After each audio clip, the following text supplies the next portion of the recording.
NEET में और IIT में इसी से क्वेश्चन आते हैं। देखो, बहुत सारी चीजें चल रही है पैरेलल में। इधर आईपीएल भी है और बहुत कुछ है, एंटरटेनमेंट के लिए भी बहुत सारी चीजें। लेकिन अगर इस वक्त को आप इम्पोर्टेंस दोगे, अच्छे से समझ लोगे तो कामयाब हो जाओगे। अदरवाइज तो जैसे दुनिया दूसरी चल रही है ऐसे ही आप लोग का रहेगा, तो कोई दिक्कत वाली बात नहीं है। एक इंसान अगर कुछ ना भी करता है तो ओवरऑल बात यह है कि अगर आप लोग मेहनत करोगे तो अपने ही काम आएगा तुम्हारे। अपनी सोसाइटी को कुछ दे दोगे, अपने फैमिली वालों को में रेस्पेक्ट हो जाएगा, आने वाले फ्यूचर जनरेशन के लिए कुछ अच्छा हो जाएगा। नहीं करोगे तो अपना खुद का नुकसान है। हमारा तो कुछ करने वाले हो नहीं, क्योंकि मेरा तो ऑलरेडी सेटअप है। तो और दूसरी बात, जो बच्चे भी सीरियस नहीं होंगे, कोई भी हो चाहे, उसमें मैं हटा दूंगा। मैं बिल्कुल भी इसमें हेजिटेशन नहीं करूंगा, चाहे इवन 5 स्टूडेंट्स हो, 3 क्यों ना रह जाए, बट कोई दिक्कत नहीं। लेकिन ओनली क्वालिटी जिन स्टूडेंट में होगा उन्हीं को हम लोग पढ़ाएंगे। और टीम्स में बहुत सारे लोग, जो हमारी टीम है वो बोल रहे हैं कि अगर इस तरह से, बिकॉज ये लोग सीरियस ही नहीं ले रहे, उनको कितना भी अच्छा पढ़ा दिया जाए, तो आगे वो बोल रहे हैं आगे नेक्स्ट टाइम पे जब फाउंडेशन 3 स्टार्ट करेंगे तो कुछ चेंजेस करेंगे बहुत सारे। ठीक है, ओके। अभी 4 लोग 5 लोग हैं तुम में से, तो ये ध्यान रख लेना, अगर जो जो वो मैसेज में लिखा है वो पूरा नहीं किया तो नेक्स्ट चैप्टर में आप अलाउड नहीं होंगे, मैं फ्रीज कर दूंगा यहीं से। इसमें ऑप्शन आता है फ्रीज करने का, रिमूव करने का भी आता है, मीन आप क्लास ज्वाइन ही नहीं कर पाएंगे।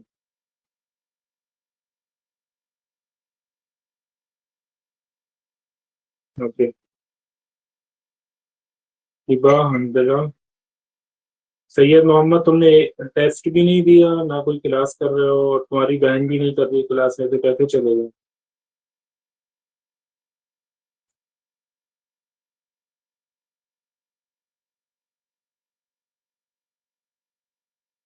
ये जो क्लास हो रही है इसके ओनली रूल मेरे पास नहीं है, और दूसरे लोग भी साथ में ज्वाइन, जो पूरा एक प्लान बना के करा है। तो अगर नहीं करोगे तो यहाँ पे तो फेयर चांस रहेगा, अगर आप लोग नहीं करेंगे पार्टिसिपेट तो आपको हटा दिया जाएगा। वो मैसेज देख लेना, आप पूरे का पूरा मैसेज देखना क्या क्या बताया मैंने। वाफिया, तुमने 2 क्लासेस में की है ना? क्यों नहीं किया भाई? सब हमें रिलेटिव के यहाँ चली गई थी। कहाँ पे रिलेटिव के यहाँ पे? तो रिलेटिव के यहाँ तो एक दूसरा वाला बंदा भी गया हुआ ना। बेटे, जिनको कुछ करना है जिंदगी में उनके लिए कोई बहाना नहीं होता। रिलेटिव कहीं पे भी जाओ, कैसे भी करो, लेकिन अगर मेहनत करना है तो मेहनत करने वाले लोग अलग ही दिखते हैं। आप कहीं भी जाते हैं, अगर आप एग्जाम में अच्छा क्वालिफाई करेंगे या बुरा क्वालिफाई करेंगे तो रिलेटिव को तो कोई फर्क नहीं पड़ेगा। इम्पोर्टेंट चीज ये है जो फाइनल आपका रिजल्ट क्या हो। तो आपको समझ में भी, इसमें थोड़ा समझने में थोड़ी सी प्रॉब्लम होती है, तो आपको तो रेगुलर क्लास लेनी चाहिए। ठीक है, तो ये सब करना है आपको। अगर टेस्ट में पार्टिसिपेट नहीं किया, टेस्ट इसलिए ओपन नहीं हो रहा है क्योंकि तुमने टाइम उसका निकाल दिया। टाइम से तो होता है, वैसे थोड़ी सारे टेस्ट ऐसे ही चलते चले जाएंगे। एक तो क्लास नहीं ली और टेस्ट भी नहीं पार्टिसिपेट किया, उसके लिए टाइम होता है। कोई भी टेस्ट जब मैं डालता हूँ तो वो एक दिन का टाइम रहता है उसका। ऐसा नहीं है तुम सोचो चलो देख लेंगे बाद में, नहीं, एक दिन के अंदर अंदर उसे देना होगा। बिकॉज दूसरी क्लासेस अगर ले रहा हूँ तो मैं, फिर उसके बाद तो दूसरी क्लास का टेस्ट बनेगा ना, वो तो पिछली क्लास होगी। ठीक है, कल हम लोग ने क्वांटम नंबर्स पढ़ा थे।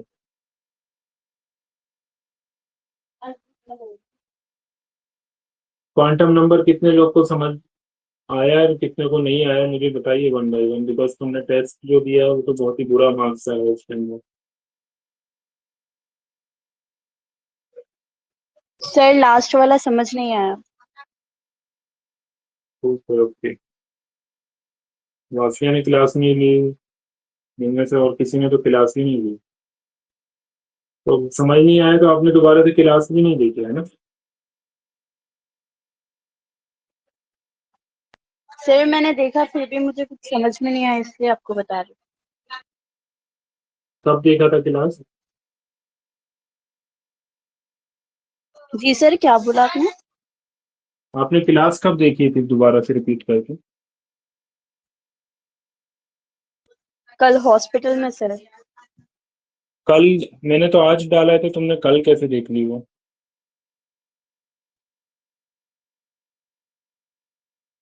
हाँ, रिकॉर्ड अगर समझ नहीं आता है तो आपको सॉरी, रिकॉर्डेड देखना है।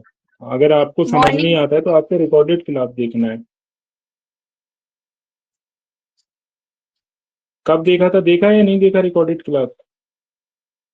सर दिन में, दिन में तो मॉर्निंग। डाला भी नहीं बेटे मैंने, तुमने कहाँ से देख लिया? मैंने इवनिंग के टाइम पे वो अपलोड किया था, उसमें कुछ ग्लिच आ रहा था, अपलोड नहीं हो रहा था वो। तो उस क्लास को अच्छे से ओके, देखना, ऐसे नहीं आता एक बार में समझ में। Okay sir. सॉरी, शायद वो पुरानी मुझे क्लास। मैं पुरानी आपको देखी थी ना, मैसेज मैं करती कल हूँ। कल की बात कर रहा हूँ मैं।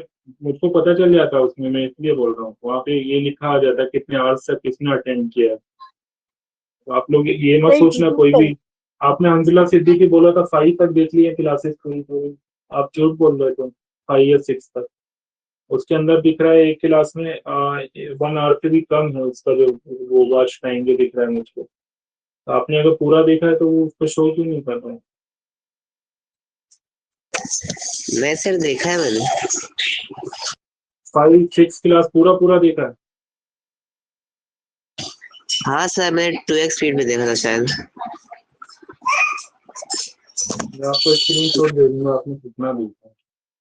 इसलिए उसमें ये एप्लीकेशन है, इसमें भी पता चलता रहता है। मैं किसी दिन आपको भेजूंगा पूरा शीट बना के, कितना कितना परसेंट आपने अटेंड किया क्लास को, टेस्ट में कितना मार्क्स आया, ये तो पता ही चलता है। किस टाइप के क्वेश्चन गलत किए, कितना देर लगाया करने के लिए, कौन से क्वेश्चन में कितना टाइम लगा, वो सब पता चलता रहता है। और कितना एप्लीकेशन के ऊपर कितना पार्टिसिपेट कर रहे हैं। इवन जो वीडियो जो डालते हैं यूट्यूब की, उसका यूट्यूब का स्टूडियो बोलते हैं, उसके अंदर जाके पूरा पता चलता रहता है कितने कितने आवर्स देख रहे हो, एक एक उसका पता चलता है। तो इसलिए छुपाना नहीं, अब ये देख लेना कंटिन्यू। अगर सेकंड चैप्टर में जाना है आप लोग को तो वो पूरा करना ही है किसी भी तरीके से। अभी 5 डेज का टाइम, 4 डेज का टाइम रहेगा, उसमें कर लेना। बिकॉज नेक्स्ट जब हम लोग कल की क्लास आप लोग की डाउट सेशन रहेगा पूरा पूरा। जितने भी डाउट है अपने लिख लेना, 0 से लेके अभी स्टार्टिंग तक जितने भी हुआ है ना 1 यूनिट में, सारा डाउट अपना लिखना है। किसी भी टाइप का डाउट आए तो मुझसे मालूम करना है कल। आज तो मैं आपको क्वांटम नंबर बता दे रहा हूँ। और जो क्लासेस छूट गई हैं उनको रिवाइज कर लेना, यूट्यूब पे करो, ये एप्लीकेशन के अंदर करो।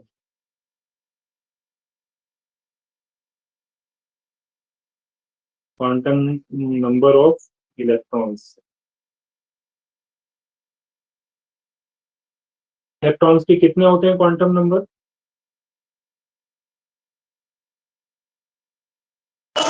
सर 4 होते। 4 क्वांटम नंबर होते हैं, ठीक है। पहले वाले को हम बोलते हैं क्वांटम नंबर। बताता क्या है? इलेक्ट्रॉन की position, shape, size. Not only electron, उसके ऑर्बिट का साइज, शेप, ऑर्बिटल, सब चीजें उसकी इंफॉर्मेशन देता है। लास्ट क्लास का अगर मैं देखता हूँ, जो होमवर्क था उसमें से मुद्दा लगाएगा।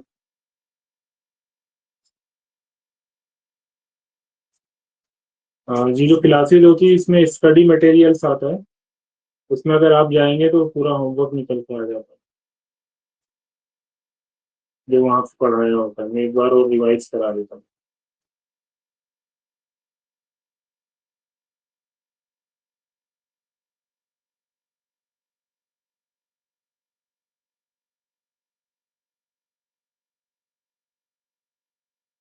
ये बहुत इंपॉर्टेंट है, इसके क्वेश्चंस नीट में भी आते हैं, आईआईटी में भी आते हैं, एक एक मार्क्स के नीट में भी आते हैं।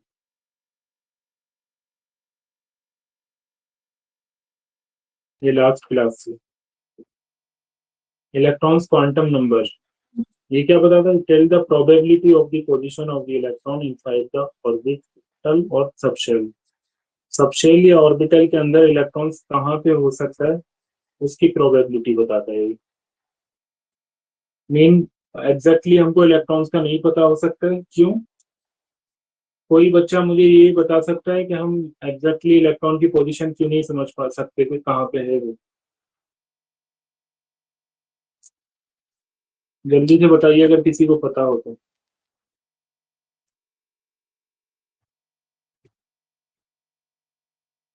किसी को पता है या नहीं?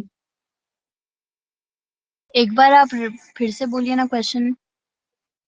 इलेक्ट्रॉन की एग्जैक्ट पोजीशन को हम क्यों नहीं पता कर सकते कि इलेक्ट्रॉन कौन से ऑर्बिट में है या कौन से ऑर्बिटल में?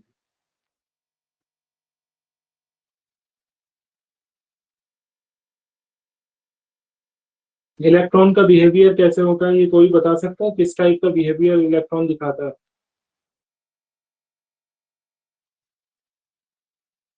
आप लोग ने पिछली क्लासेस बिल्कुल ही नहीं ली है सही से।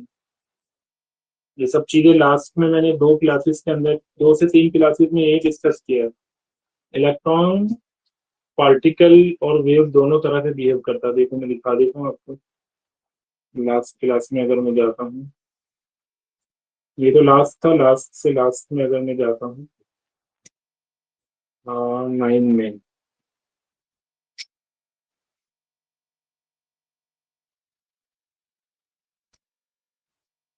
नहीं तो ये सेव हो गया थे।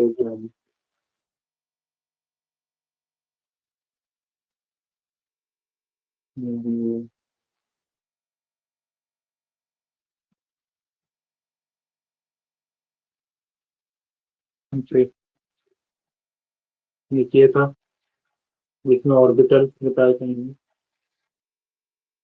और यहाँ पे कुछ लिखा था,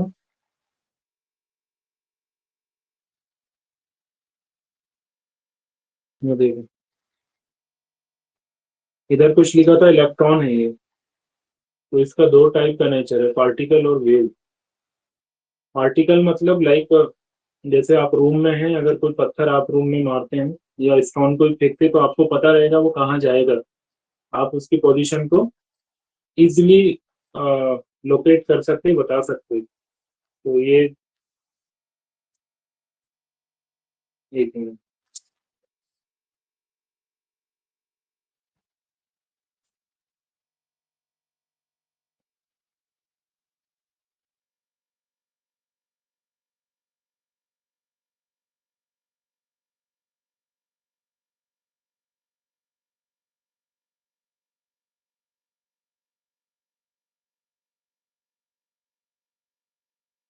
तो चलेगा नहीं।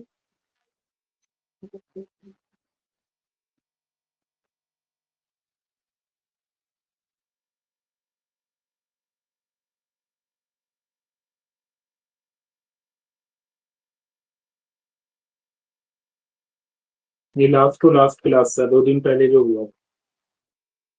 इलेक्ट्रॉन 2 टाइप का बिहेव दिखाता है, ये फ्राइडे को हुआ था मेरे क्लास।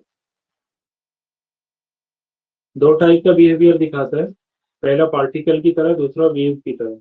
पार्टिकल में जैसे लाइक आप कोई स्टोन लें या कोई छोटा सा पत्थर लें, अगर उसको वॉल के ऊपर आप थ्रो करते हैं तो वो आपको पता रहेगा, वो टकराने के बाद वापस आ जाएगा। तो ये यही दिखाया था वहां पे।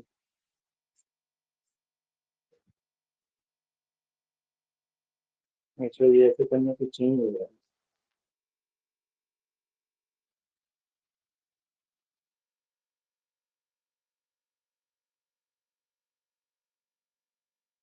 मैं फैन ऑन कर देता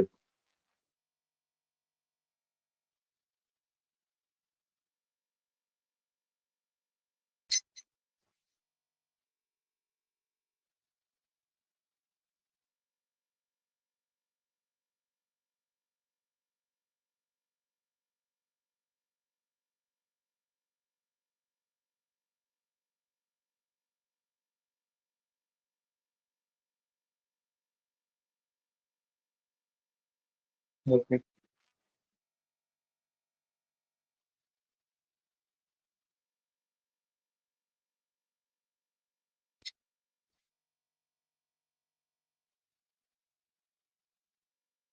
ये देखो, ये कोई आपने स्टोन लिया है यहाँ पे?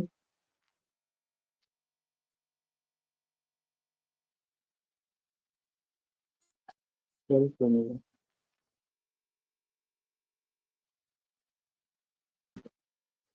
ये आपने स्टोन लिया कोई इधर, इसको इधर अगर आप फिट कराएंगे, ये वॉल है, फिर टकरा के यहाँ गिर जाएगा, तो आपको आराम से इसका पोजीशन पता है, इसका मोमेंटम भी पता है, मतलब ये कैसे जा रहा है, इसको क्या बोलेंगे, मोमेंटम, और इसकी पोजीशन भी पता है। तो कोई पार्टिकल में हम आसानी से ढूंढ पाते, कोई भी पार्टिकल हो, लेकिन अगर एक वेव है, मान लीजिए आप, और ये पार्टिकल यहाँ पे है, मान लीजिए यहाँ एक बंदा खड़ा है, तो उसके पास नहीं जाएगा ये पार्टिकल, इसके लिए ये अवेलेबल नहीं है पार्टिकल, बट यहाँ आके यहाँ गिर जाएगा, ठीक है। लेकिन अगर यहाँ पे कोई है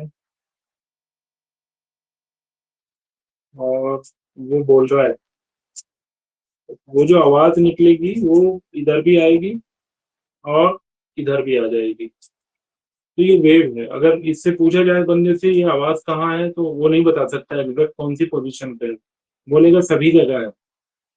तो हमारा जो इलेक्ट्रॉन होता है वो दोनों तरह का बिहेव करता है, पार्टिकल की तरह भी और वेव की तरह भी। पार्टिकल की तरह मीन जब वो घूमता है, वेव मतलब ऐसा होता है वो हर जगह पे अवेलेबिलिटी दिखाता है।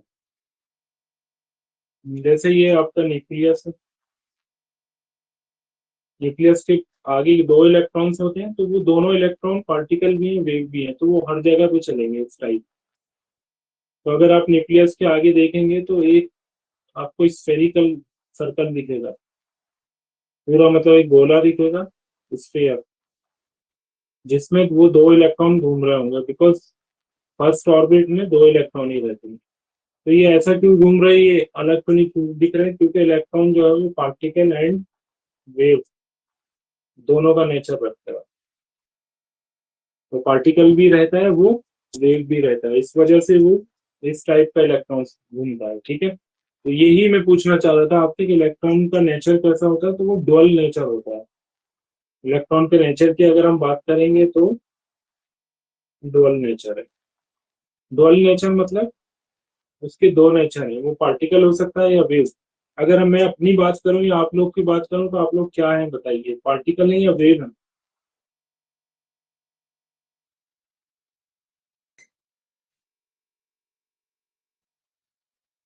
कौन बताएगा हम लोग क्या है? सर हम लोग पार्टिकल है। हम्म। हम लोग पार्टिकल की तरह बिहेव करते हैं, बिकॉज अगर हमको कहीं भी थ्रो या कहीं भी फेंका जाए तो हमारी पोजीशन और एंगुलर मोमेंटम या मोमेंटम का पता होता है ना, कहाँ जा रहे हैं, अभी कहाँ पे है। लेकिन वेव में ऐसा नहीं होता है, पता करना बहुत डिफिकल्ट होता है। कोई इंसान कहाँ से आवाज आ रही है तो वो पूरे में फैल जाता है ना, हर जगह अवेलेबल होता है। तो इलेक्ट्रॉन के साथ यही है कि इलेक्ट्रॉन पार्टिकल भी है, वेव भी है, तो वो पूरे में फैल जाता है। यहाँ सिर्फ दो इलेक्ट्रॉन होंगे इस ऑर्बिट में, ये फर्स्ट ऑर्बिट है, लेकिन वो इलेक्ट्रॉन पूरी तरीके से फैले होंगे। इसी वजह से इसको हम क्या बोलते हैं, क्लाउड ऑफ इलेक्ट्रॉन। पार्टिकल नहीं बोलते, क्योंकि दो ही चीजें पूरे में फैल गई तो उनको हम क्या बोलते हैं, क्लाउड ऑफ इलेक्ट्रॉन्स, या फिर क्या बोलेंगे, इलेक्ट्रॉन क्लाउड, इलेक्ट्रॉन्स क्लाउड। क्योंकि वो वेव की तरह भी बिहेव करता है, तो वो हर जगह हमको दिखता है, इस वजह से। वेव, वेव क्या चीज होती है, जैसे लाइट वेव हो गया, साउंड वेव हो गया, जो ये बोलते हैं हम, आवाज जो निकलती है वो वेव की तरह है।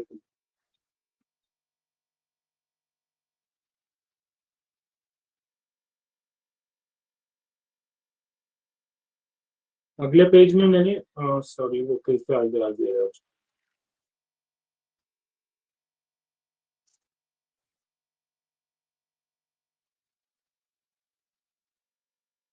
मैं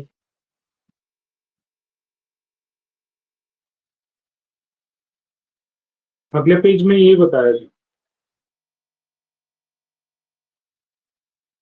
ये समझ में आ गया ना पिछले पेज का क्या था।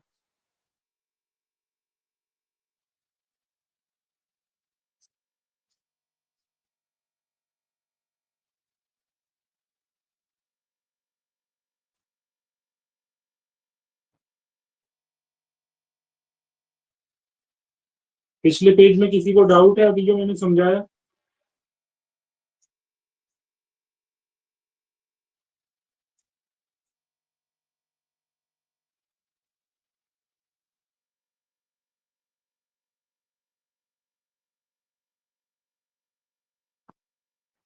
चार लोग ज्वाइन हैं अभी। अब देखो ये एक्चुअल में ये जो बना हुआ है ना, ये ऑर्बिटल्स का बना हुआ है। ऑर्बिटल कहाँ पे होते हैं? ऑर्बिटल सब शेल के अंदर होते हैं। अगर मैं आपसे बोलूं कैसे कैसे होता है, सबसे पहले आपका न्यूक्लियस आएगा, यहाँ पे आपकी ऑर्बिट आएंगी, ऑर्बिट के अंदर सब शेल होंगे, सब शेल के अंदर ऑर्बिटल होंगे, ऑर्बिटल में इलेक्ट्रॉन्स होंगे। ऐसे होता है।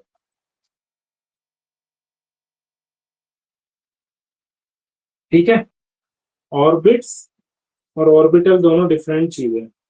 ये क्या है आपका? ये न्यूक्लियस। हंसला मुझे बताना ऑर्बिटल क्या चीज होती है?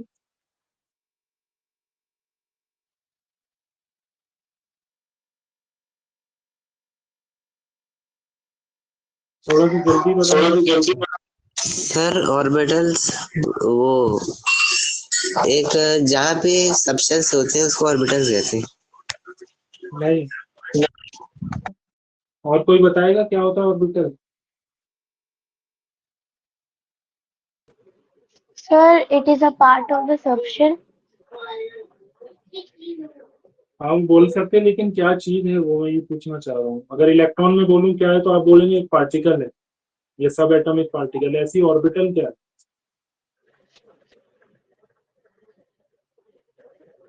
विभा आप बताइए ऑर्बिटल क्या है? सर जब सबशेल्स ऑर्बिटल्स में फिक्स नंबर ऑफ ऑर्बिटल्स में रिवॉल्व करते हैं। ऑर्बिटल, चलो ठीक है मैं बता देता हूँ। ऑर्बिटल एक सबशेल के अंदर होता है, एक 3D स्पेस है। क्या है ये? 3D स्पेस, जहां पे इलेक्ट्रॉन्स होते हैं। पॉसिबिलिटी यहीं पे होती है, 3D स्पेस होता है।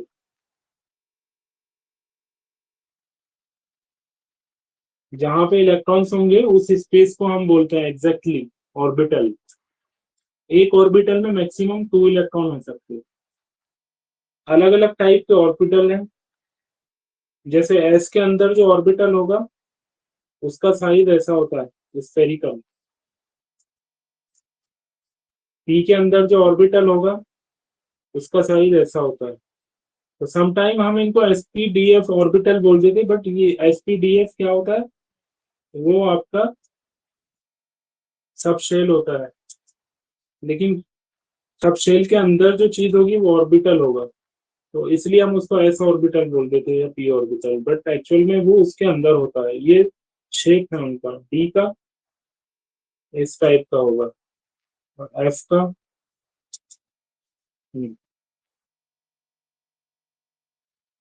इस टाइप का शेप होगा। अब ये शेप से क्या समझ में आ रहा है आपको? इन ऑर्बिटल की शेप से क्या समझ में आ रहा है? हंसला मुझे बताओ, एस ऑर्बिटल, ये ऑर्बिटल एक्चुअल में 3D स्पेस है, बट एस ऑर्बिटल में हमने बोला ये स्फेरिकल होता है। इसका मतलब क्या हुआ?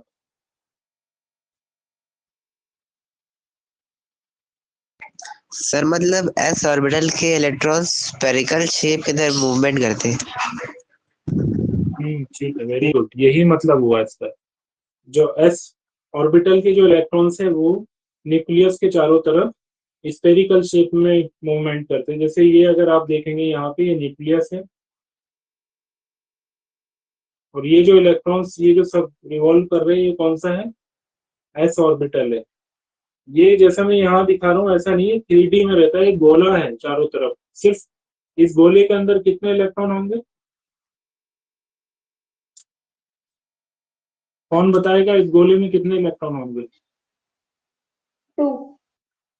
हाँ, इसमें 2 इलेक्ट्रॉन होते हैं। ठीक है, इससे ऊपर आएंगे फिर दूसरा एक और गोला होगा, उसमें भी 2 होंगे। मतलब जहां भी आपको अगर गोल दिखे ना उसमें 2 ही इलेक्ट्रॉन होंगे। उसके बाद जो दूसरा ऑर्बिटल है, मतलब ये ऐसे लाइन नहीं निकली है, ये एक एरिया होगा ऐसा जुड़ा हुआ, उनके अंदर भी अलग अलग इलेक्ट्रॉन है इसमें।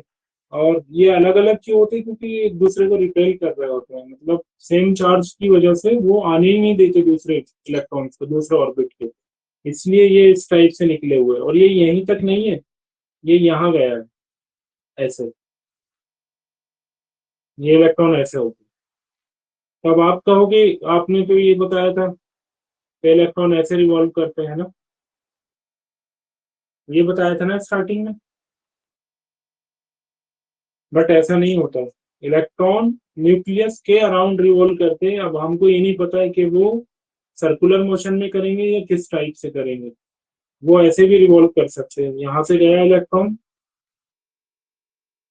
इस एरिया में, फिर इस एरिया में गया और इधर, तो वो ऐसा भी कर सकता है। अगर ये वाला ऑर्बिटल होगा तो इसका नाम क्या दूंगा मैं, पी। पी के अंदर कितने ऑर्बिटल होंगे जी, के अंदर कितने 6। ऑर्बिटल होंगे, पी के अंदर 6 ऑर्बिटल नहीं होंगे, 6 इलेक्ट्रॉन होंगे।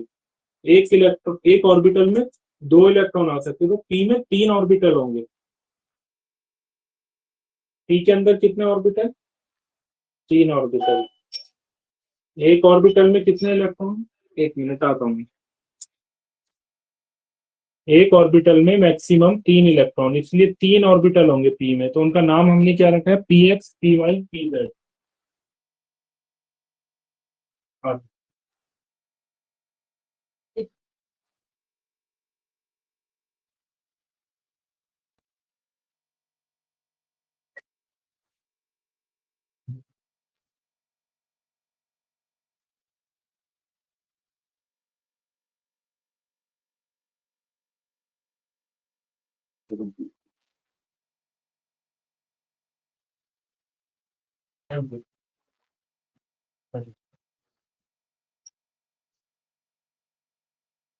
P X, P Y and P Z, ऐसे। तो पी के अंदर 3 ऑर्बिटल है, समझ में आया ना।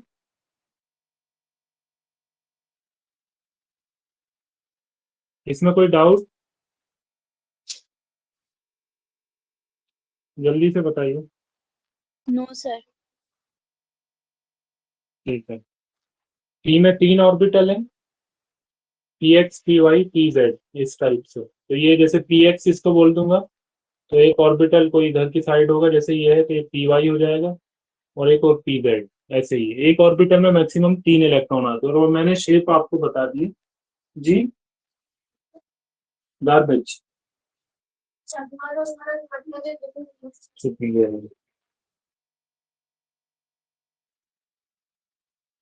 एक मिनट,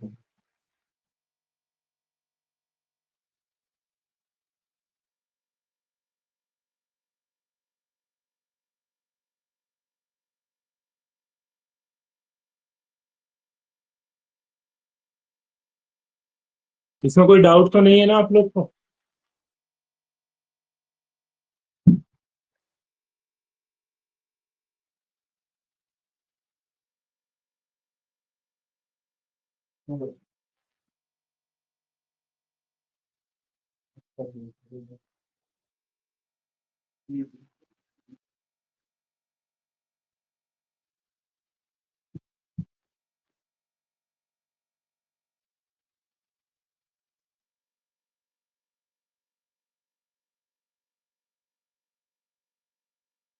ओके, इस ऐसे ही डी ऑर्बिटल होता है हमारा। तो डी के अंदर अगर आप देखोगे तो डंबल टाइप का शेप होगा,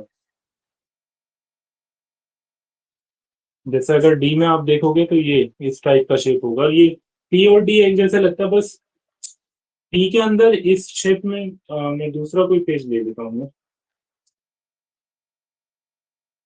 इसके बाद की बात करते हैं हम फिर।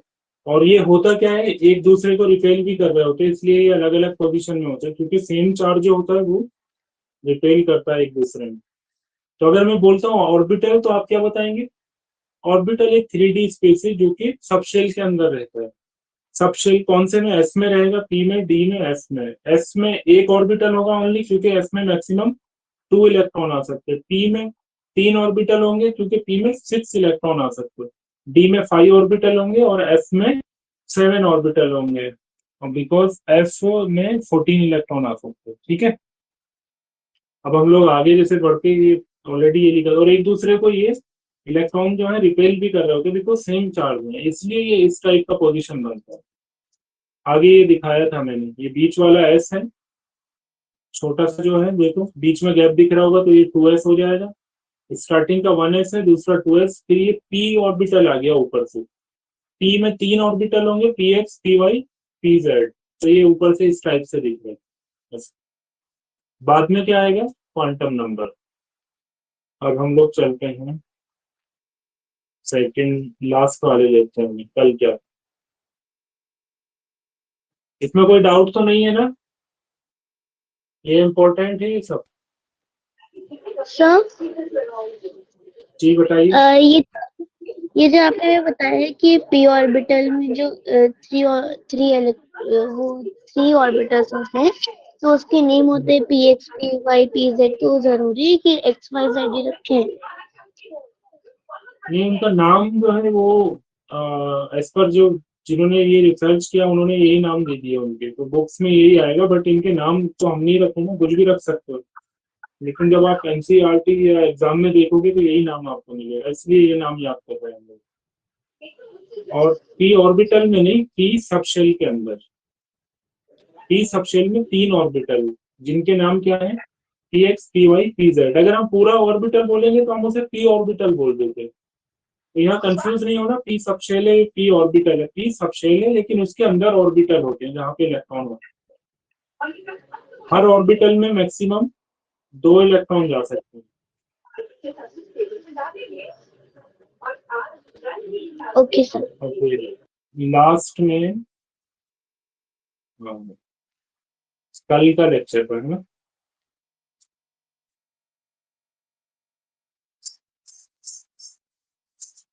अब हम क्वांटम नंबर्स पढ़ रहे थे। ये ऑर्बिटल्स, इन सब चीजों को बताने के लिए, कौन से ऑर्बिटल में इलेक्ट्रॉन होगा, किस जगह पे होगा, कैसी पोजीशन होगी, कहाँ घूम रहा होगा वो, तो उनके लिए सब हम लोग ने एक रूल्स, मतलब कुछ नंबर्स डिफाइन करे कि ये नंबर से हमको इलेक्ट्रॉन की पोजीशन का पता चल जाएगा, तो उनको हम क्वांटम नंबर बोलते हैं। तो पहला जो नंबर है वो है प्रिंसिपल क्वांटम नंबर, जिसको हम एन बोलते हैं। क्या बोलते हैं, एन। और ये एन, ये वही सिमिलर एन है जो मैंने आपको ऑर्बिट का नंबर बताया था। अगर एन इज इक्वल टू 1 है तो पहली orbit, N is equal to 2 है तो दूसरी orbit, N is equal to 3 है तो तीसरी ऑर्बिट। ये सेम वही है। एक चीज आती है एंगुलर क्वांटम नंबर, ये जो है वेरी इंपॉर्टेंट। एंगुलर से क्या समझ में आ रहा है आपको, कि कहीं इसको एजीमुथल भी बोलते हैं, एजीमु, हाँ एजीमुथल क्वांटम नंबर, इसका दूसरा नाम भी होता है। मैं एक बार लिख देता हूँ आप लोग,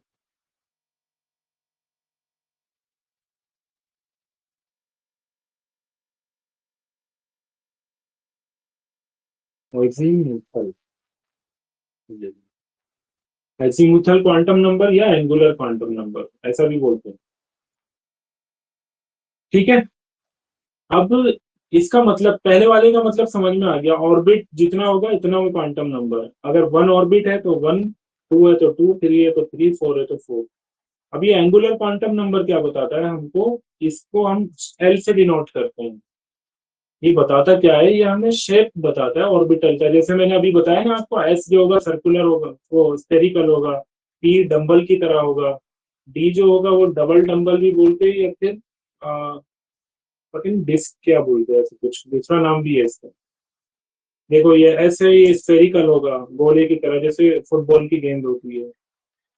ई जो होगा ये इस टाइप का होगा, डी होगा इस टाइप का। इसका मतलब क्या, आप कहोगे ये पी और डी तो एक जैसा दिख रहा है ना, इसमें एक डंबल है, इसमें 2 डंबल है ना? यहाँ पे फर्क क्या है, यहाँ पे इस एक डंबल के अंदर 2 इलेक्ट्रॉन फ्लो वो करेंगे रिवॉल्व, यहाँ पे इस 2 डंबल के अंदर भी 2 ही इलेक्ट्रॉन रिवॉल्व करेंगे, ये फर्क है। तो ऐसा मत समझना ये डबल डंबल है तो ये 2 पी हो गए, नहीं। डी वाला जो होता है डबल डंबल, जिस का शेप जो होता है, ये डंबल कुछ नहीं होता, वहां पे इस शेप के अंदर इलेक्ट्रॉन रिवॉल्व कर रहे होंगे ऐसा न्यूक्लियस के चारों तरफ। तो पी में अगर आप देखेंगे तो डंबल शेप में इलेक्ट्रॉन मान लीजिए ऐसे जाएगा, ऐसे ऐसे इस एरिया में पाया जाएगा। डी के अंदर वही 2 इलेक्ट्रॉन इस टाइप की शेप में पाए जाएंगे, और एफ के अंदर इस एरिया में पाया जा सकता है ऐसे। यही है बस। तो ये कौन सा नंबर बताता है क्वांटम नंबर आपका? ये एल बताता है, एल। तो एल के लिए हमने कुछ नंबर डिसाइड कर लिए। जैसे मान लो अगर 0 हो तो वो एस होगा, अगर पी हो मतलब पी शेल हो तो हम उसको 1 बोलेंगे एल की वैल्यू, अगर डी हो तो हम उसको 2 बोलेंगे, और अगर एफ हो तो हम उसको 3 बोलेंगे, बस ऐसे। तो एस की वैल्यू अगर मान लीजिए मैं लिखता हूँ 3D2, तो यहाँ पे डी आ रहा है ना, आप फौरन समझ जाएंगे कि एल की वैल्यू यहाँ पे 2 होने वाली है। ये देखो, बस ये गिनती है, समझने के लिए हमने ऐसा लिखा है, एल की वैल्यू 2। क्यों? क्योंकि वो डी है, और ये जो आगे का जो नंबर आ रहा है ये क्या होता है? ये एन होता है। तो 2 वैल्यू तो आ गई, तीसरी चौथी तो बहुत आसान है ये। मैग्नेटिक क्वांटम नंबर ये क्या बताता है? अब आप ऑर्बिटल का शेप जान गए, अब इस ऑर्बिटल के अंदर इलेक्ट्रॉन किस टाइप से हैं, इस ऑर्बिटल के अंदर भी, वो बताता है आपका magnetic quantum number. Simple definition, it tell the orientation of the electron in the orbital. Mean orbital के अंदर इलेक्ट्रॉन किस तरह से हैं, किस तरह से रखे हुए हैं या किस तरह से चल रहे हैं, वो कौन बताएगा? Magnetic quantum number. और दूसरी चीज भी बताता है ये, किसी मटेरियल की मैग्नेटिक प्रॉपर्टी भी बताता है ये। और तीसरी चीज ये बताता है how many orbitals are filled in a subshell, मतलब ऑर्बिटल, सबशेल के अंदर ऑर्बिटल फिल भी है या नहीं है। इसका मतलब क्या हुआ अगर मैं बोलता हूँ सबशेल के अंदर कोई ऑर्बिटल फिल है या नहीं है? इसका मतलब ये हो रहा है कि इवन सबशेल जो है हमारा, उसमें जो ऑर्बिटल है उसमें इलेक्ट्रॉन्स हैं या नहीं है। अगर नहीं होते तो उसको क्या बोलते हैं? एम्प्टी। अगर वो होते हैं तो उसको बोलते हैं फील्ड, या अगर आधे हैं तो हाफ फील्ड, ऐसे बोलते हैं। ठीक है, तो ये जरूरी नहीं कि आपके पास ऑर्बिटल है तो इलेक्ट्रॉन्स भी हो, नहीं। ऑर्बिटल तो एक एरिया है, मतलब एक स्पेस है।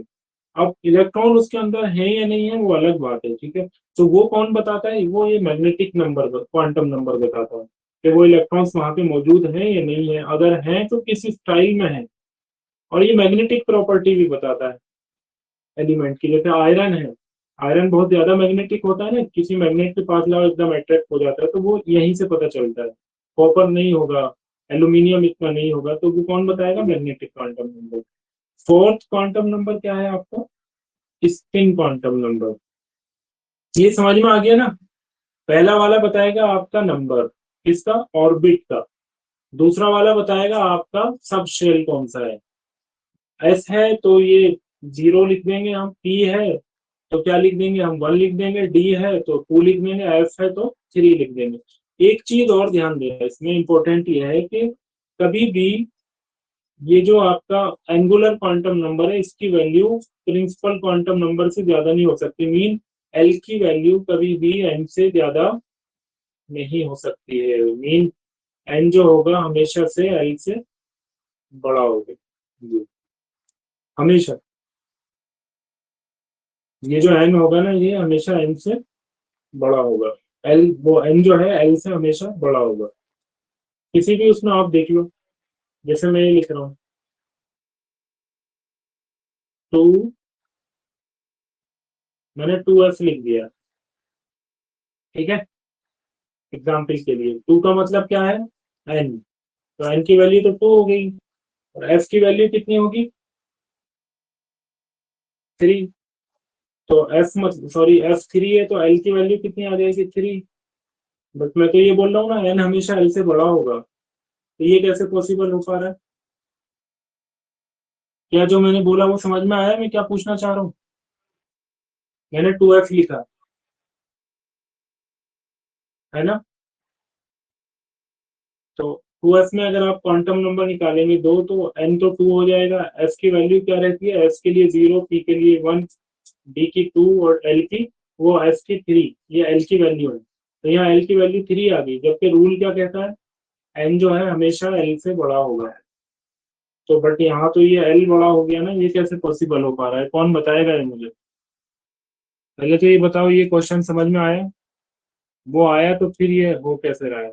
अगर समझ ही नहीं आया तो ये भी बताओ। अंतला आप बताओ, उसके बाद सैयद मोहम्मद तुम बताओ।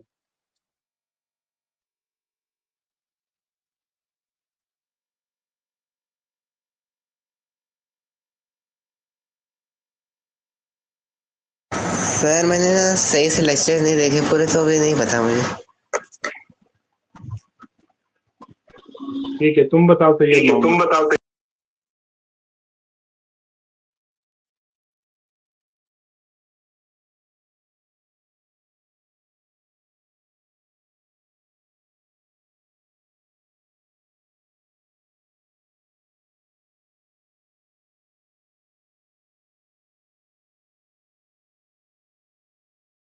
ओके, हिबा आप बताओ, ये कैसे हो रहा है? सर मुझे क्वेश्चन समझ नहीं आया। मैंने ये 2f लिखा है ना, इस 2f के अंदर n की वैल्यू कितनी होगी ये बताओ।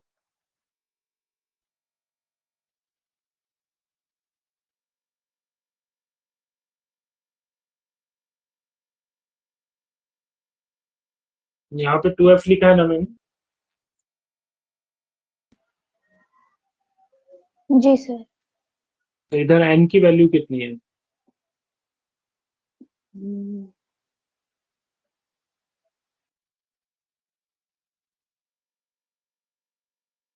नहीं पता? वाफी आप बताओ कितनी है n की वैल्यू? n की 0 है। सर n की बताओ। वैल्यू n की वैल्यू क्या है? यहाँ पे 2 है। l की वैल्यू क्या है यहाँ पे? l की वैल्यू इस पे डिसाइड होता है, ये क्या लिखा हुआ है। तो मैंने बताया l की वैल्यू जो होती है वो s के लिए 0, p के लिए 1, d के लिए 2 और s के लिए 3।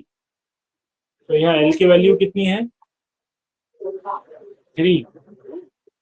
बट हमारा रूल क्या बोलता है? n की वैल्यू हमेशा l से बड़ी होगी, बट ये तो उल्टा हो रहा है ना यहाँ पे। ये कैसे पॉसिबल है? ये इसलिए पॉसिबल नहीं है क्योंकि 2f कोई चीज होता ही नहीं है। f ब्लॉक जो आता है हमारा, या f सबशेल जो आता है, वो 4 पे जाके जुड़ता है। किस पे?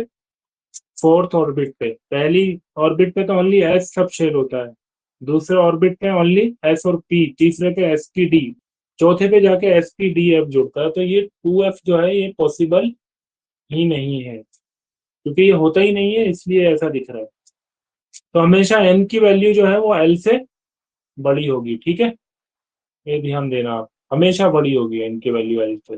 n क्या है? Principal quantum number. l क्या है? एंगुलर क्वांटम नंबर या एजिमुथल क्वांटम नंबर, ये बोल सकते हो आप। तो n की वैल्यू निकालना बहुत सिंपल है। अगर मैं लिखता हूँ 4s तो n की वैल्यू क्या हो जाएगी? 4। मैंने लिखा 5d तो n की वैल्यू 5d हो जाएगी। मैंने लिखा 3p तो n की वैल्यू 3p हो जाएगी, ठीक है?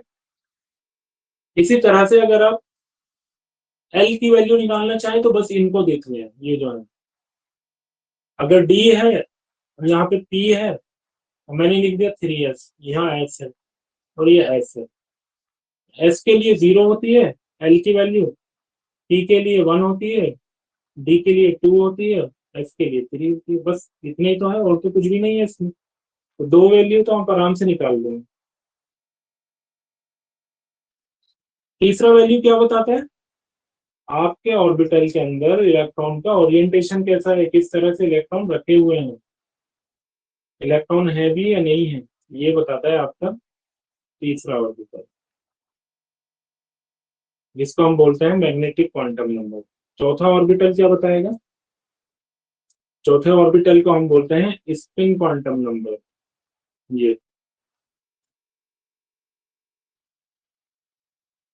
ये बताता है रोटेशन ऑफ द स्पिन या रोटेशन ऑफ द इलेक्ट्रॉन, या रोटेशन, हाँ ये तो यहाँ है रोटेशन। ये बताइए, tell us the spin of the electron. Spin मतलब इलेक्ट्रॉन्स का रिवॉल्व करना, रोटेशन करना, सॉरी।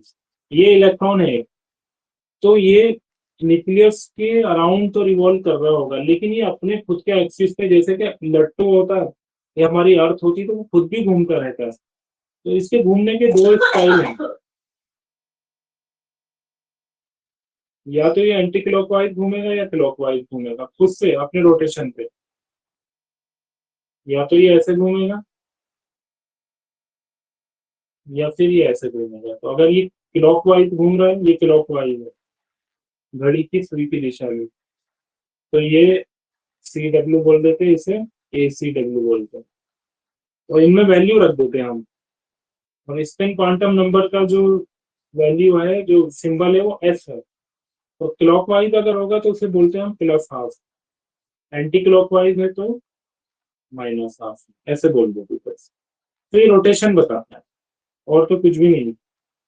तो चार टाइप के हमारे पास ऑर्बिटल हो जाएंगे, वो क्वांटम नंबर हो जाएंगे एन, एल, एम और एस, इस टाइप।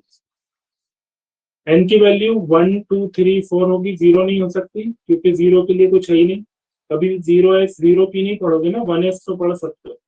एल की वैल्यू जीरो से स्टार्ट होगी क्योंकि एस को जीरो बोलेंगे, पी को 1, डी को 2, एफ को 3। और ये ध्यान रखना, एन की वैल्यू जो एल की वैल्यू जो होगी वो हमेशा छोटी होगी एन से। एम की वैल्यू डिसाइड करेगी एल पे। एम तुम देख के ऐसे भी बता सकते हो, आपको पता है एस बिलोंग अंदर कितना रहता है ऑर्बिटल, 1 रहता है। डी ब्लॉक में कितना रहता है, 3 ऑर्बिटल रहता है। डी ब्लॉक में 5 ऑर्बिटल और एफ ब्लॉक में 7 ऑर्बिटल। तो बस इसी रेंज में इनकी वैल्यू रहेगी।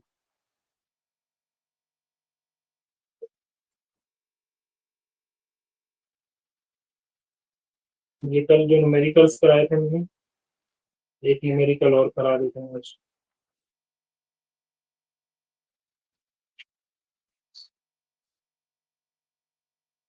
ये समझ में आ भी रहा है या नहीं?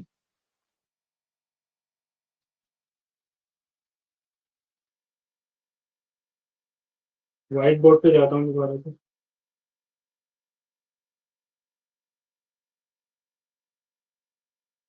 ओके, तो क्वांटम नंबर चार जो डिजिट्स, वो 4 नंबर होते हैं क्वांटम नंबर में। पहला प्रिंसिपल,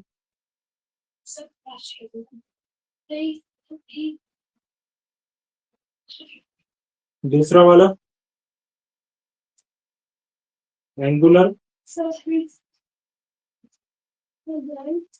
तीसरा वाला मैग्नेटिक,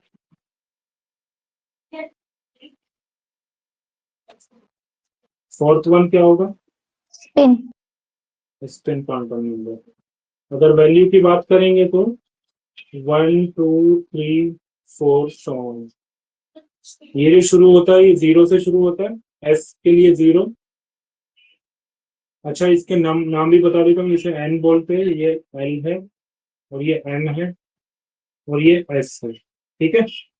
अब इन्हें लिखते कैसे पता, समटाइम्स ये एम एल लिखा दिखाई देगा आपको और ये समटाइम एम एस लिखा दिखाई देगा, तो कंफ्यूज मत हो जाना, ऐसे भी लिखते हैं हम लोग। नीचे यहाँ पे एस लिखा होगा तो स्पिन क्वांटम नंबर है, एल लिखा, अगर एम लिखा होगा ना तो ये मैग्नेटिक है। Normally N L M S ऐसे लिखा जाता है। एंगुलर क्वांटम नंबर एस के लिए 0, पी के लिए 1, डी के लिए 2 और एफ के लिए 3। तो इसकी वैल्यू से फिट नहीं हो सकती। मैग्नेटिक क्वांटम नंबर का जो फॉर्मूला अगर आप देखेंगे तो ये होता है M is equal to L का दुगना करके और 1, ऐसे करते हैं हम लोग। एल की वैल्यू को दुगना करके 1, ये फॉर्मूला है, बट फॉर्मूले की जरूरत नहीं है, डायरेक्टली आप लिख सकते हैं। वो मैं बताऊंगा। जैसे मैं अगर पूछूं वाकिया से, मुझे डी ब्लॉक में कितने ऑर्बिटल होते हैं ये बताइए। 5 ऑर्बिटल्स। हाँ, तो ये एल की जो एम की वैल्यू है ना वो 5 हो जाएगी, क्योंकि एम क्या बता रहा है आपका, ऑर्बिटल का ओरिएंटेशन बता रहा है। तो एम की वैल्यू कितनी हो जाएगी, 5। कैसे, डी ब्लॉक में आपने बोला 5 ऑर्बिटल, डी की वैल्यू कितनी आती है, 2। तो यहाँ पे इसको 2 को रख दो, देखो 2 मल्टीप्लाई 2 प्लस 1, तो कितनी हो गई है, 5। इस टाइप फॉर्मूले की जरूरत नहीं है, ऐसी बस याद हो जाएगा, इसमें कुछ भी नहीं है। फॉर्मूले जो होते हैं वो कंफ्यूज करते हैं, इसलिए आप एग्जैक्ट उसको मीनिंग को समझ जाओ। एंड मैग्नेटिक तो यही है जो मैंने बताया आपको, ऐसे निकल आएगा। स्पिन की वैल्यू सिर्फ दो ही आएंगी, या तो प्लस हाफ आएगा या माइनस हाफ। अगर क्लॉकवाइज है तो प्लस हाफ, एंटी क्लॉकवाइज है तो माइनस हाफ। और बच्चों आपको बताऊं, ये आईआईटी में ये क्वेश्चन आते हैं समटाइम्स, एक एक मार्क्स के। नीट में तो बहुत ज्यादा आते हैं, इसमें से 1 से 2 क्वेश्चन हर साल आते हैं। तो ये जो मैं पढ़ा रहा हूँ इसको हल्के में मत लेना कि ये तो बेकार है। आप 11th में जाएंगे आपको ऐसा लगेगा कि ये सब तो ऑलरेडी हमारा पढ़ा हुआ है, हमको तो कोई डिफिकल्टी नहीं लग रहा है। तो इन्हें हल्के में मत लेना। मैं आपको प्रीवियस ईयर क्वेश्चन भी दिखाऊंगा कैसे कैसे आते हैं आईआईटी में या नीट में, किस टाइप से क्वेश्चन बन के आते हैं। ठीक है, इन्हीं के सारे क्वेश्चन दिखाऊंगा। Angular moment, angular quantum number का दूसरा नाम क्या होता है? एजीमुथल। ये इसको हम एम बोलते हैं, मैग्नेटिक को समटाइम एमएल लिखा आएगा। इसको एस बोलते हैं, समटाइम एमएस लिखा आएगा। एल की वैल्यू जैसे ये 0 है ना, तो इसके लिए 1 होगी। अगर ये 1 है तो इसके लिए 3 होगी, क्योंकि एल को यहाँ रख दो, देखो 2 × 1 + 1 तो 3 हो जाएगा। एक चीज आ जाती है, क्या 3 वैल्यू होगी? नहीं, ये रेंज होता है। मैग्नेटिक जो होता है ये रेंज आएगी। ठीक है, अगले पेज पे चलते हैं।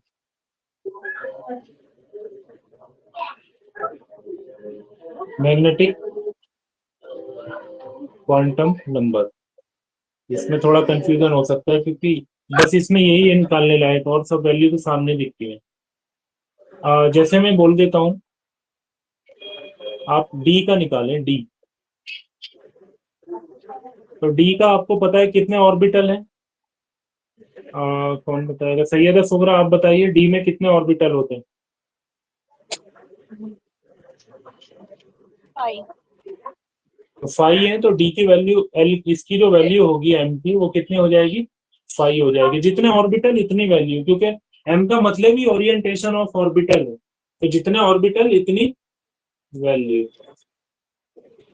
यहाँ मैं लिख दे रहा हूँ, ये क्या है? D subshell. तो कितने ऑर्बिटल होंगे इसमें? 5 है ना। और यहाँ मैं लिख दे रहा हूँ ये एम। तो अगर मैं एम की वैल्यू निकालूंगा ना, तो 5 नहीं आएगी। एम की वैल्यू रेंज है। एम क्या है? एक रेंज। एग्जैक्ट वैल्यू ऐसे नहीं आती। एम एक रेंज है, तो वैल्यू कैसे सर लिखेंगे देखो हम। बट जी एक बोलिए। फॉर्मूला 2L क्या चीज? + L वो किसके लिए? हाँ वो फॉर्मूला है, बट फॉर्मूला भी तो हम नहीं बनाया ना यहाँ से। वो ऐसा नहीं है कि फॉर्मूला है तो उसकी वजह से नहीं है, हम नहीं बनाया। समझने के लिए देखो, ये एम है, हमें पता है डी सबशेल में 5 ऑर्बिटल होते हैं, तो हमें पता है एम की वैल्यू 5 रेंज तक आएगी। हाँ, वासिया कुछ कह रही हैं क्या? No sir. ओके, तो माइक को म्यूट कर लीजिए। ठीक है, तो एम की वैल्यू हम लिखेंगे 0, इधर -1, इधर -2, इधर +1, इधर +2, ऐसे लिखेंगे। तो देखो 5 रेंज आ जाएंगे, 1 2 3 4 5। अगर आप गिनेंगे तो 1 2 3 4 5। एम की अगर मैं रेंज पूछूंगा किसके लिए? डी के लिए, तो ये आएगा 0 +1 +2 -1 -2। ऐसे इधर मत कर देना -1 -2, ऐसा नहीं होता। आपने ये सीखा है, क्या बोलते हैं इसको, नंबर लाइन। नंबर लाइन में इधर 0 होता है, इधर -1 होगा, इधर -2, इधर -3 and so on up to infinity. ऐसे इधर +1, इधर +2, इधर +3 and so on up to infinity. ऐसे रहता है ये। तो यहाँ भी ऐसा ही है। अगर हम डी के लिए लिख रहे हैं ना, इन वैल्यू को हम लिख,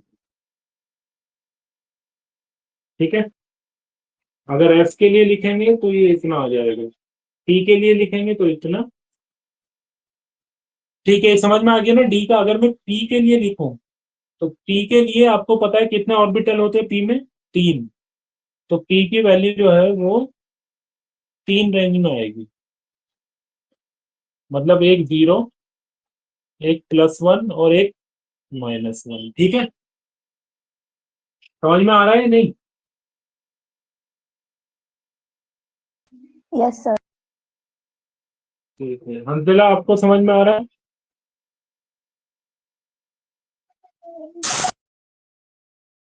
बताइए। Yes sir. हिबा आपको समझ में आया? Yes sir. ओके, अब एच है, एस की एक्चुअल में एल वैल्यू क्या होती है? 0, है ना? अगर फॉर्मूले से भी देखोगे 12+1, तो 2 × 0 तो 0 + 1, इसका मतलब m की वैल्यू 1 आएगी, और जो एक वैल्यू है m की उसको हम सिर्फ 0 बोलते हैं। तो ये s के लिए। अब f के लिए आप में से कौन बताएगा? वासिया बताएंगे s की वैल्यू क्या होती है। f में कितने ऑर्बिटल होते हैं? 7। 7 ऑर्बिटल है। हम ऐसे बनाएंगे 1, पहले बीच में 0 बनाओ, 3 इधर 3 इधर, ठीक है। अब इसकी वैल्यू फिल करेंगे, इसकी रेंज होगी ये, तो बीच में क्या लिखेंगे हम? 0, इधर क्या लिखेंगे? -1 ये, -2 ये, -3, इधर +1, +2 और +2, देखो ऐसे। तो ये 7 ऑर्बिटल आ गए और इनकी वैल्यूज आ गई। तो अगर रेंज हम लिखेंगे तो -3, -2, -1, 0, 1, 2, 3, ये f ऑर्बिटल में रेंज है, ठीक है,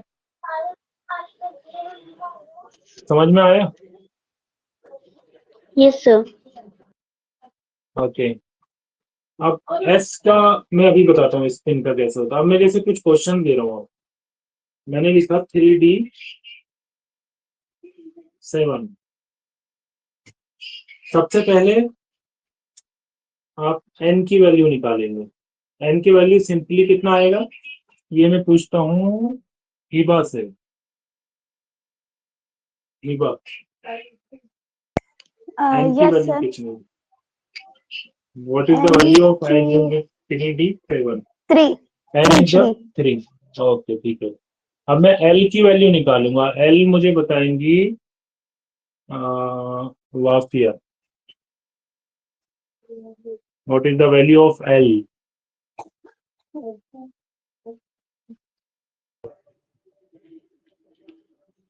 सर 2।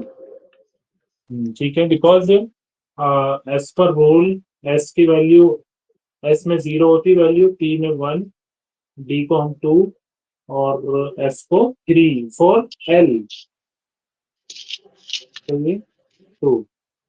अब m की ऑलरेडी वैल्यू आपको पता है कितनी आएंगी डी ब्लॉक में, ये बताएंगे मुझको हंजला। m की वैल्यू कितनी होंगी यहाँ पे? पहले m की हमें रेंज बताइए, रेंज बताइए m की क्या होगी? सर एक सेकंड सर।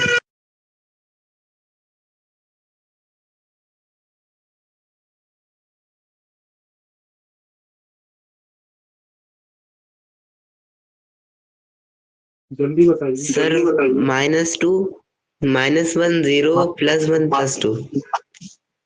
हाँ, ये होगा 0, 1 एंड 2, ये रेंज है, ये वैल्यू नहीं निकल के आई पूरी, ये रेंज निकल के आई, इसमें से एक वैल्यू होगी m की। अब हम क्या करेंगे, इसके लिए हम ऑर्बिटल डिजाइन करेंगे। देखो एक्चुअल में orbital is a 3D space which occupy the क्या बोलते हैं इससे, अराउंड द न्यूक्लियस स्पेस, ठीक है। जो उसके आसपास का जो न्यूक्लियर स्पेस है उसको ऑर्बिटल ऑक्युपाई करते हैं। लेकिन हम यहाँ पे जो सॉरी, यहाँ पे जो हम लोग ड्रॉ करेंगे वो बॉक्स के हिसाब से करते हैं, ठीक है। ऑर्बिटल के लिए बॉक्स बना, तो आप ऐसे मत समझना ऑर्बिटल इज अ बॉक्स, नहीं, बॉक्स नहीं होता है, box is a representation only, लेकिन ऑर्बिटल एक्चुअल में स्पेस होता है जो न्यूक्लियर के आसपास में हो, न्यूक्लियस के आसपास में होता है 3D स्पेस। तो यहाँ पे कितनी वैल्यू बनेंगे? 5, 1, 2, 3, 4, 5, और यहाँ पे हम इन वैल्यूज को पुट करें।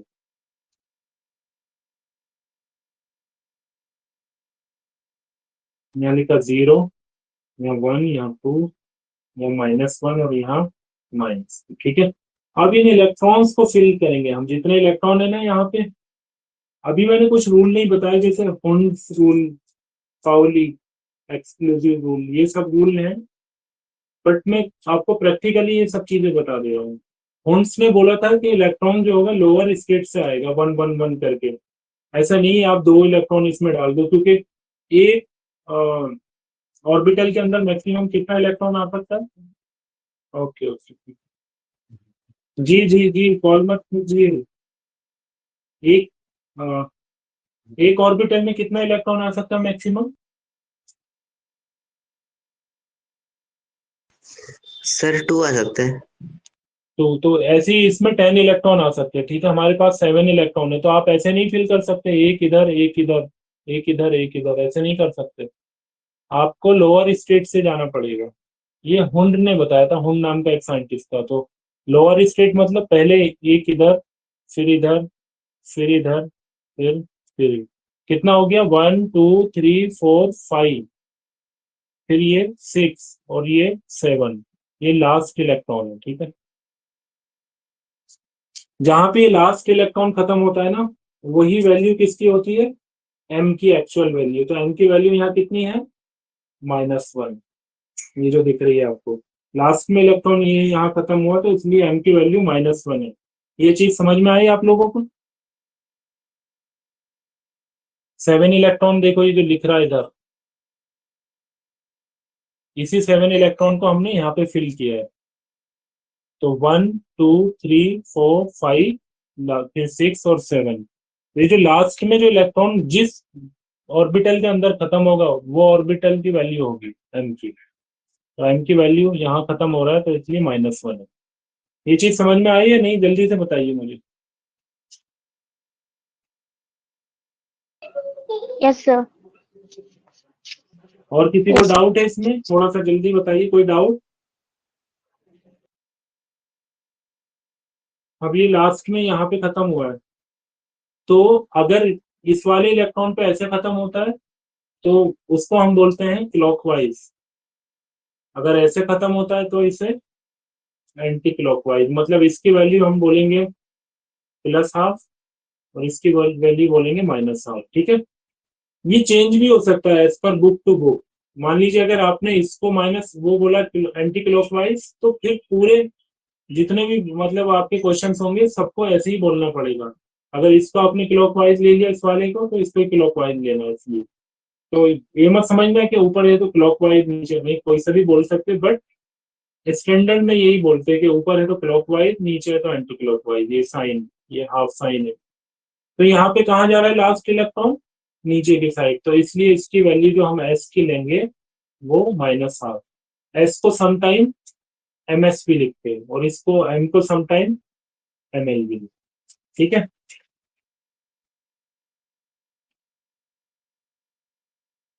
समझ में आ गया ना। बस लास्ट क्वेश्चन, उसके बाद क्लास खत्म।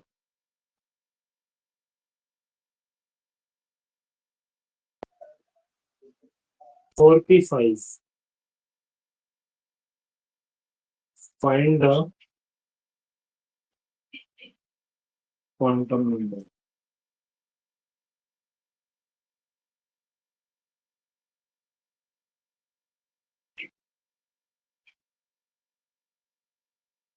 इनके लिए निकालना है क्वांटम नंबर, सब लोग निकालिए।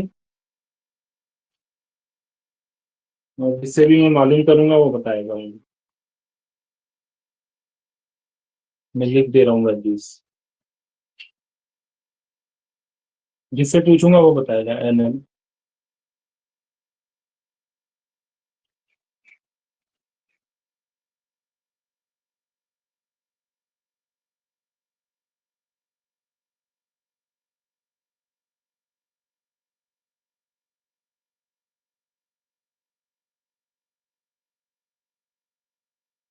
और कौन है,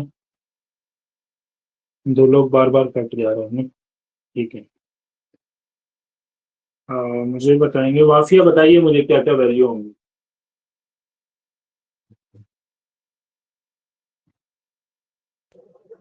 सर एन एन वैल्यू बतानी है।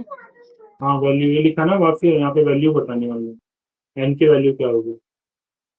सर एन की वैल्यू 3 है। सॉरी सर 4 है 4। एल कितना है। सर एल की वैल्यू 1 है। एम कितना है। सर अब मैं अभी निकाल रही हूँ। ठीक है ओके सॉल्व कर। हाँ हिबा आप बताइए एन की वैल्यू कितनी है। एल की M N N N for next. N की 4 है। ठीक है देन वैल्यू ऑफ एल।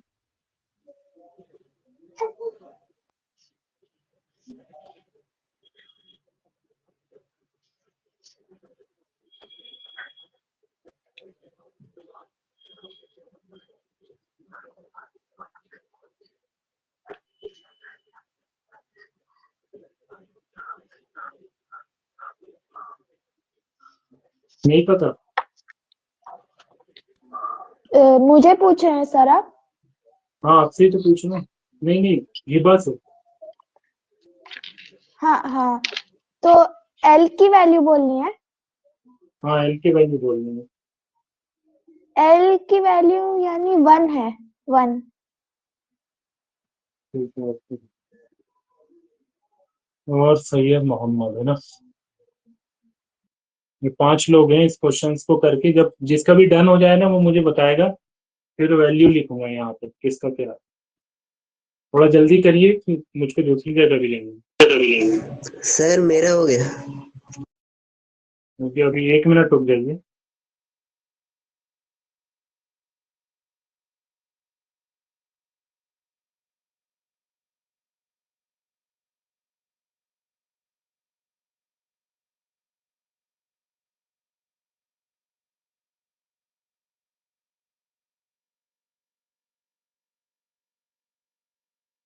और किसी का हुआ।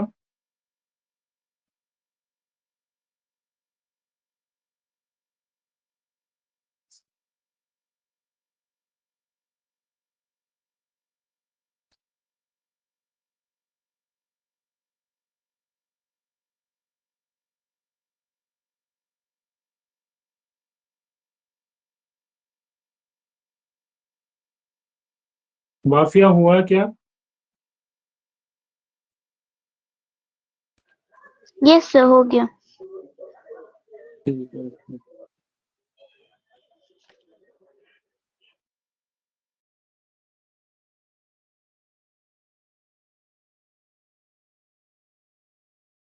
ठीक है बताइए। वाफिया बताइए एम की वैल्यू क्या आएगी।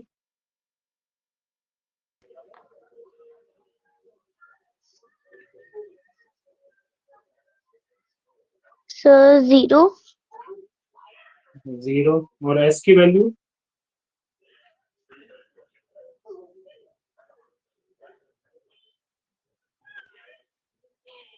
हम जल्दी से बताइए तो हमजिला से मालूम करें एस की सर वैल्यू क्या एस है की वाफिया।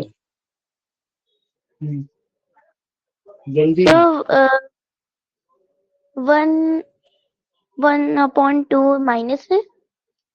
हाँ ठीक है इसे बोलते हैं माइनस हाफ या -1/। ठीक है हमजिला आप बताइए।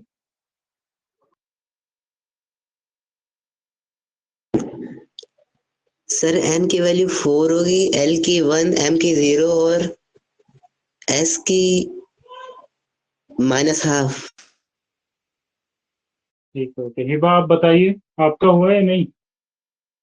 हिबा और सैयद मोहम्मद और जी सुगरा। ठीक है बताइए। जी सर, एम की वैल्यू एम की वैल्यू 1 होगी। एम की ओके हाँ, एस की क्योंकि वैल्यू। मुझे ऐसा लग अच्छा रहा है कोई बात नहीं आप क्योंकि बताइए तुम। ठीक है, एस की वैल्यू -1/2। -1/2 ओके सुगरा आप बताइए।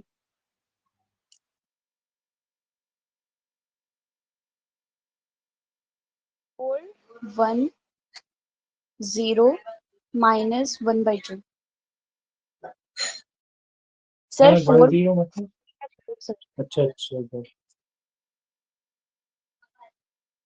यहाँ पे 4 1 0। 0 ओके मोहम्मद आप बताइए।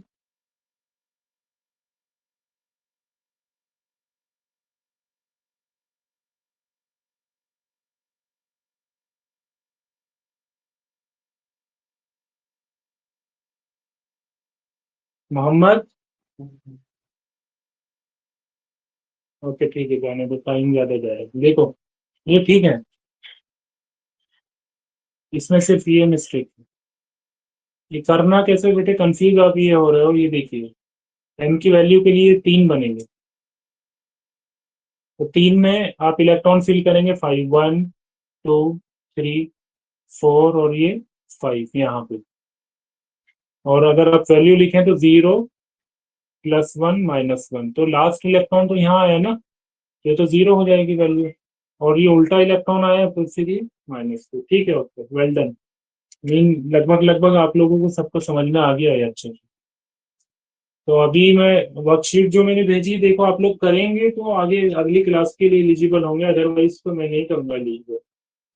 जितना भी वर्कशीट भेजा है, जितना होमवर्क है वो सब कंप्लीट कीजिए, और साथ साथ में ये टेस्ट जो मैं दे रहा हूँ ना, उनको जरूर इनमें पार्टिसिपेट करना। ठीक है, ओके, खुदा हाफिज। कल डाउट क्लास होगी आप लोग की।